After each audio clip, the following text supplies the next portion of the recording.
లాగా సేవలు అందిస్తున్నారు. ముందుగా మనందరి కరతలల మధ్యన తెలంగాణ లెవెల్లో L Saketh Krishnaveni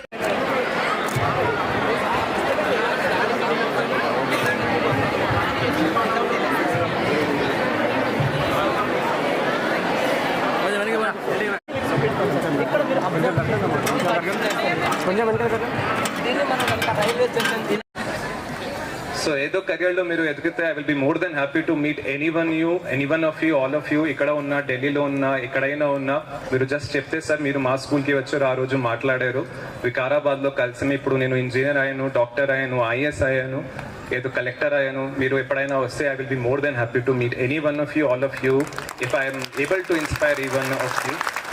thank you everyone. నాకు ఈ అవకాశం ఇచ్చిన డిఓ గారికి చాలా ధన్యవాదాలు తెలుపుతూ సెలవు తీసుకు లేదు అనమాట. వాళ్ళు అలౌ చేయరు. మనము కూడా మన గవర్నమెంట్ స్కూల్ దగ్గర అలాగా సిస్టమ్ ఖచ్చితంగా ఇంప్లిమెంట్ చేయాలి. మన బాధ్యత అది. దట్ మన పిల్లలు ఒక సేఫ్ ఎన్వైరన్మెంట్లో ఉండాలి. వేరే వాళ్ళు వచ్చి ఇది చేసి అది చేసి అలాగా కాదు. ప్రోటోకాల్ పాటిస్తూ మనము స్ట్రిక్ట్ ప్రోటోకాల్ ఇంప్లిమెంట్ చేయాలి. సో దట్ స్టూడెంట్స్ చైల్డ్ మానసికత్వం చాలా ఫ్రెజైల్ ఉంటుంది అనమాట. ఎప్పుడైనా వాళ్ళ సైకలాజీ చాలా ఫ్రెజైల్ ఉంటుంది. వారికి కూడా మంచి సేఫ్ ఎన్వైరన్మెంట్ కల్పించడం ట్రై చేస్తున్నాము. అది కూడా చేసి అన్ని అమ్మ ఆదర్శ్ పాఠశాలలో కూడా ఇంచుమించు 23 crore వరకు ఇప్పుడు అన్ని స్కూల్స్ 786 స్కూల్స్లో మనము రిపేర్ పూర్తిగా అయినాయి సార్. కొన్ని స్కూల్స్ మిగిలిపోయినాయి 120 స్కూల్స్. అవి కూడా పూర్తిగా చేసి మొత్తం వాళ్ళకి దారికి తీసుకొని వచ్చి మనము ప్రయత్నిస్తాము. Be curious. సైన్స్ మీరు చదువుతూ ఉండాలి. ఏమైనా కెరియర్లో ఇంచుమించు మీరు మీ ఏజ్లో ప్రకారం 10 years తర్వాత మీరు మీ కెరియర్ సెట్ అవుతారు. నేను ఏదో పొజిషన్లో ఉన్నా, ఎప్పుడైనా మీరు కలిసినా సార్ నేను మీకు ఒకవేళ ఇన్స్పైర్ చేయగలిగితే I will be more than happy to meet you after 10 years. ఏదో సైంటిస్ట్ అవుతుంది, మంచి ఇంజనీర్స్ అయ్యి లేకుంటే ఇంకా వేరే వాటిల్లో ఉండి నేను ఎక్కడున్నా కూడా నేను ఇది అయినా అని చెప్తే నేను చాలా సంతోషిస్తా అనే మాట వారు చెప్పడం జరిగింది. దాన్ని నేను అనుభవిస్తున్నా. నేను ఇంతకుముందు మంత్రిగా ఉన్నప్పుడు, ఎమ్మెల్యేగా ఉన్నప్పుడు ఇక్కడ లోకల్లో చాలామందికి హోంగార్డ్స్ ఉద్యోగాలు ఇప్పించిన. హోంగార్డ్స్ ఉద్యోగాలు పోలీసుల లాగానే ఉంటారు కదా, ఉద్యోగాలు ఇప్పిస్తే ఒకరోజు ట్రైన్ కోసం సికింద్రాబాద్ నిలబడి ఉంటే ఒక హోంగార్డ్ వచ్చి ఒక నీళ్ళ బాటలు తీసుకొచ్చి ఇచ్చిందని.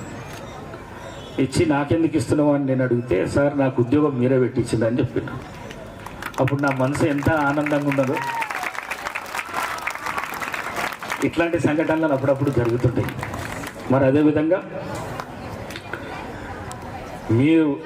మీ తల్లిదండ్రులు పెద్దలందరూ ఏరికోరి తెచ్చుకున్న కాంగ్రెస్ ప్రభుత్వం, ఏరికోరి తెచ్చుకున్న ఈ రాష్ట్ర ముఖ్యమంత్రి రేవంత్ రెడ్డి గారు ఫోన్లు, ఇంటర్నెట్లు, విమానాలు, ర్యాకెట్లు ఇలా ఎన్నో మార్పులు వచ్చాయి.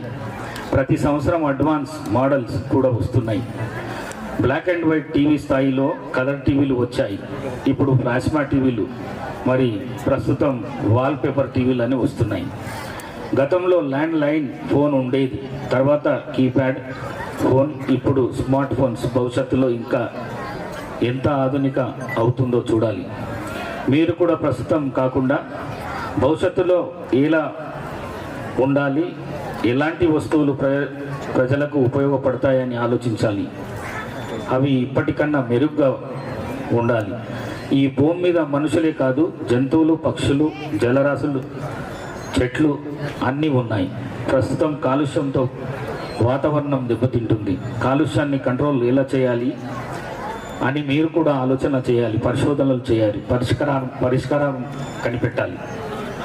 వ్యవసాయ రంగంలో తక్కువ నీటితో పంటలు ఎలా పండించాలి, రైతులకు మంచి దిగుబడులు వచ్చే విధంగా పరిశోధనలు ఎలా చేయాలని, రైతులకు మేలు చేసే విధంగా మీ పరిశోధనలు ఉండాలని చెప్పేసి తెలియజేసుకుంటున్నాను.